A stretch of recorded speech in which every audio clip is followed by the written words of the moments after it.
اعوذ باللہ من الشیطان الرجیم بسم اللہ الرحمن الرحیم۔ غریبوں اور یتیموں کی مدد کرنا آپ کی اولین ترجیح تھی۔ حضور صلی اللہ علیہ وآلہ وسلم غریبوں اور یتیموں کی مدد کرتے تھے اور یہ آپ کی اولین ترجیح تھی۔ ہماری ناکامی کی وجہ بھی یہی ہے کہ ہم نے آپ کے اخلاق کو اپنانا چھوڑ دیا ہے۔ آپ کی پوری زندگی بہترین اخلاق کا سرچشمہ تھی۔ سچائی، دیانتداری، سخاوت، وعدے کی پابندی، وفاداری، بزرگوں کی عظمت، چھوٹوں پر شفقت، رشتہ داروں سے محبت، یعنی اپنی بیویوں سے پیار، محبت، مخلوق خدا کی خیر خواہی، غرض تمام اچھی باتوں میں آپ کو وہ مرتبہ عطا کیا گیا تھا کہ آج کل کوئی بھی اس کے اخلاق کو نہیں پہنچ سکتا۔ ایک دفعہ کسی نے حضرت عائشہ رضی اللہ عنہا سے پوچھا کہ آپ کا اخلاق کیا ہے، تو آپ نے فرمایا کہ جو باتیں قرآن میں ہیں وہ آپ کا اخلاق ہے۔ بہترین اخلاق کی وجہ سے آپ کو امین اور صادق کا لقب دیا گیا تھا۔ سنجیدگی کم بولنا ہے، بے فائدہ بات سے گریز کرنا، ہنسی خوشی لوگوں سے ملنا، سادگی اور سچائی سے بات کرنا حضور صلی اللہ علیہ وسلم کی عادت تھی۔ آپ کی پوری زندگی ہمارے لیے ایک بہترین نمونہ اور مثال ہے، لیکن آج کل مسلمانوں نے ایسے کاموں اور اخلاقوں کو اپنا کر رکھا ہے کہ جس میں آپ کا اخلاق بہت کم پایا جاتا ہے۔ جھوٹ، بددیانتی، بخل، وعدہ کی خلاف ورزی، ملاوٹ، سود اور رشوت وغیرہ عام بات مانی جاتی ہے۔ ہمارا معاشرہ اتنا بگڑ چکا ہے کہ کسی انسان کی جان، مال اور عزت نفس تک محفوظ نہیں ہے۔ غربت، بے روزگاری اور عدم اعتماد ہمارے گھروں تک پہنچ چکا ہے۔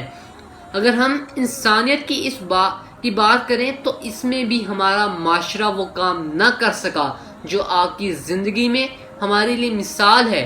ہمارے ارد گرد کتنے ایسے بے بس، غریب اور یتیم لوگ رہتے ہیں جن کو ایک ہی وقت کا کھانا بھی بہت مشکل سے ملتا ہے، لیکن ہم ان کی مدد کرنے کی بجائے کرنے سے ناکام ہو چکے ہیں۔ غریبوں اور یتیموں کی مدد کرنا آپ کی اولین ترجیح تھی۔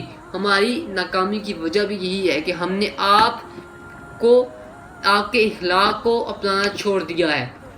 قریش مکہ کا حضور پر اس قدر اعتبار اور بھروسہ تھا کہ نبوت کے بعد مکے کے کافر حضور کے جانی دشمن بن رہے تھے، اور اس وقت بھی وہ اپنی امانتیں حضور کے پاس ہی رکھوا کر مطمئن ہوتے تھے، لیکن آج کل ہمارے معاشرے کے مسلمان اپنی امانتیں یہودی اور عیسائی ملکوں میں رکھنے پر مطمئن ہوتے ہیں۔ اخلاقی لحاظ سے آج کل ہمارے معاشرے میں زیادہ تر وہ کام پائے جاتے ہیں جو ہمیں محمد صلی اللہ علیہ وسلم کی پوری زندگی میں کبھی نہیں ملتے، یعنی حرص، فریب، جھوٹ، لوٹ اور چوری وغیرہ۔